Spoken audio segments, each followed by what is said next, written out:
Number 1, 2, 3, 4, 5, 6, 7, 8, 9, 10. Social media can be complicated. Here's some things to think about to help you post smart. Flowcab, let's go. I might show you where I'm going, but I think before I'm posting, all my pictures have been chosen, not just posting whatever. I might show you where I'm going, but I think before I'm posting, all my pictures have been chosen, not just posting whatever. So many sites to post pics and post comments and make your friends say, holy smokes, like Robin. Your posts live forever, that's a long time. So don't overshare when you go online. Yeah, your digital footprint will stick with you. So stop and think before you post that picture or message.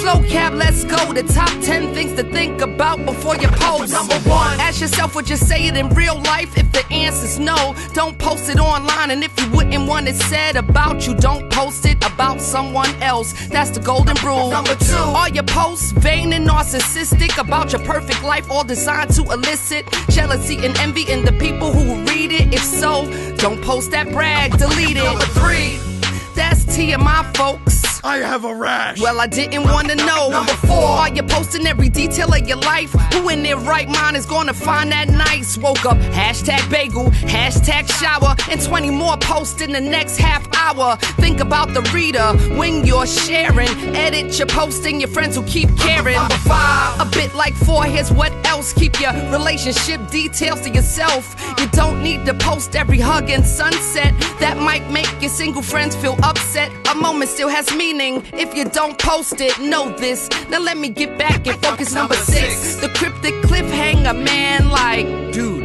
no one understands. it's a little desperate, begging for attention. Just be upfront off the bat with what you mentioned. Number 7, are your posts all complaining? You really need pity just because it's raining. Number 8, curate your photos like a museum. Don't post pics you wouldn't want your grandma seeing. Goes double for anything risky or risque that could affect your future in a big way. And that's doubly true if it's a photo of a friend and not just you. Number 9, check your privacy settings. I mean it, want creeps or future employers to read it? You really want your Insta-face tweets like concrete?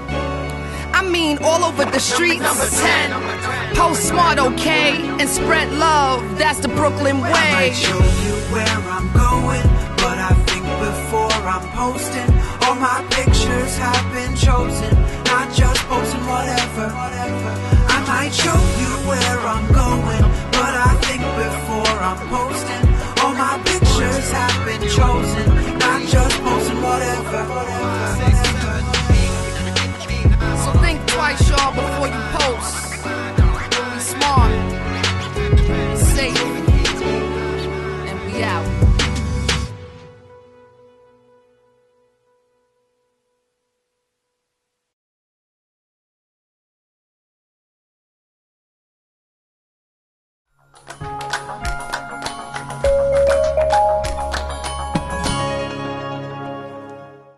I got my first cell phone the other day. I was so excited, I decided to text my friends. I sent my first message to Alexa, David, and Evan.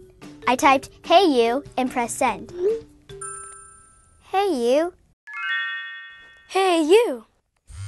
Hey you. I didn't hear back from them, so I sent another text. What's happening? What's happening?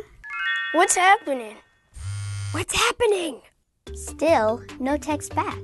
I wasn't sure what was going on, so I sent them one more text. I wrote, "Never mind." Never mind. Never mind. Never mind. Finally, I got not one, but 3 texts back. Alexa wrote, "Whatever." David wrote, "Whatever." Evan wrote, "Whatever." I realized from the face, the all caps, and the exclamation points that my friends were upset. They had read my text the wrong way. I thought I was being friendly, but my friends thought I was mad at them. I learned an important lesson. When you type messages to others, they can't see your face or hear your voice. All they can see are words, so they might take the tone of your message the wrong way. The lesson is, Be careful with what you write and how you write it.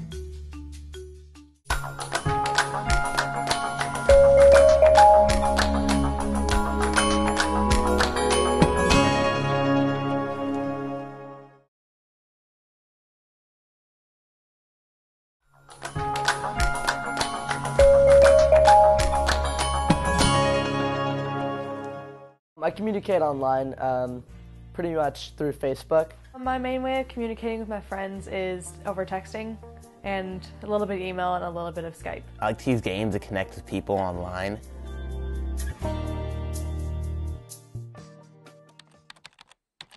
So when I accept a friend on Facebook, I primarily look at mutual friends. Maybe I'll be in Spanish class one day and some kid I've never even met before will look at my Facebook and then we might become friends. Well, Friend List works on Xbox Live. It's sort of like Facebook, where you can send and receive friend requests from people you may know or don't know.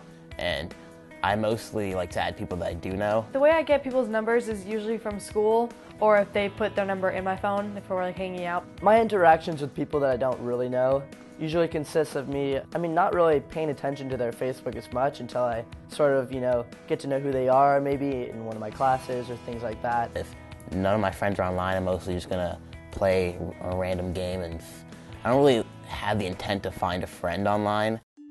When I was 11, I first got a Skype, and it was my first time using it, and some random person wanted me my friend. There was one time on Facebook where I kind of felt, uncomfortable. It was kind of an awkward situation. One awkward moment I've had online was I was playing in a game. This guy who I've never met before had some name in a different language that I've never seen before, and he kept on adding me over and over again. So I accepted and they started to talk to me. And they asked for my age and I said 11 and they said, oh, I'm 12 and where do you live? They were just using a lot of vulgar language, I guess, and trash talking a lot. And it was mostly directed towards me. So they started talking to me and asking a lot of questions about me before I started asking questions about them. And so my mom got really freaked out about it, which is, looking back on it now, I can really understand why she got freaked out about that, because I did not know the person at all.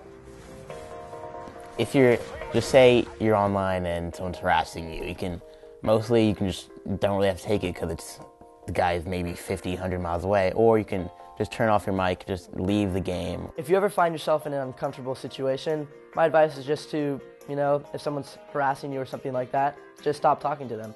Just don't, listen to what they're saying and just ignore them. When you know something's off when you're on Skype or texting, you kind of get this weird feeling this doesn't really seem right, I don't think I should be doing this. And when you get that feeling, that you should definitely shut off your computer or say goodbye on your texting or just don't respond at all. Well, if you're just starting playing an online game, I guess, try not to make your name your actual name in real life, and don't give out any home address or phone number.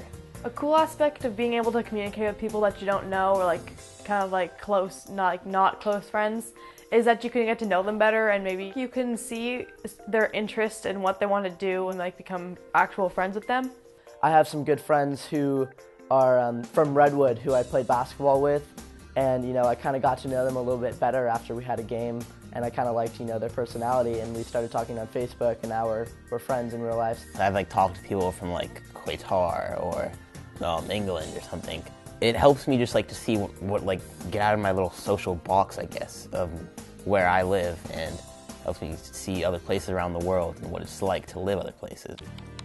I think it really depends on who you're talking to, because if you're really close to someone and you know them and you're just kind of exchanging, cute little messages or something like that, it's not really an issue. But when it comes to talking to people you don't really know well and you haven't really talked to in person, you never know how they're going to react and what kind of person they are, and if you really want to be talking to them because you haven't had a conversation with them in person. Whereas at the same time, it's great because you could make a connection that you wouldn't have made otherwise. So you really got to judge the situation day to day and, see what's best for you.